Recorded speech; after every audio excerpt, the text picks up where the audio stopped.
So the answer is all of the code fragments, except for the third one, except for this one, leave the value of p unchanged. So let's work through why that is. We're not going to assume anything about p. It's some list with at least 2 elements. So I'll draw p. We can't make any assumptions about what the elements are. We'll call them alpha, beta, and gamma. Actually, it looks like alpha, beta, and alpha. That's okay. So now let's look at the first option. Here's what happens. We append a 3 to p. That adds a new element at the end of p. And then we pop.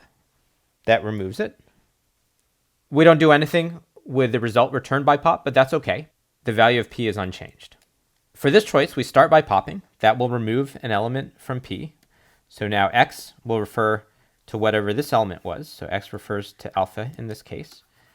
And p is mutated by removing that element. So at this stage, the value of p has changed. But we're not done. We still have the append to do. The append appends to p, adding on to the end of p the value that x refers to, which is the alpha value that was in that position to begin with. So at the end of these 2 steps, the value of p is also unchanged. Let's look at the third option and see why that does affect the value of p. So the first statement, we assign to x the result of p dot pop. That will remove the last element from p and make x refer to its value. So now whatever value was at the end of p, the name x refers to. Then we do another pop. So now after this pop, y will refer to the value here, which is beta. We remove that value from p. So at this stage, p has lost 2 elements, but we've stored them in the variables x and y. Then we do the append, and we're doing the appends in the same order we did the pops. So we're appending x first. The value of x is alpha, so this will add the alpha to p. Note that that's not what we started with. We started with the beta there. Then we do the next append. That will add the value of y, which is beta to p.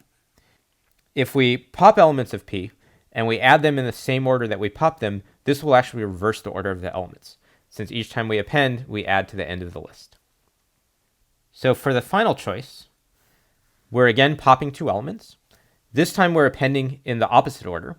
That means when we do the append, so the value when we popped x, that got the value alpha. When we popped y, y was the value beta. P lost these 2 elements as the result of the 2 pops. Now we're here. We do the appends, and this time we're appending y first. Well, that's the beta. That's the last one we popped. The first one we append. This gets the elements in the order they were before. And finally, we append x, which is the alpha. This restores the value of p to what we started with.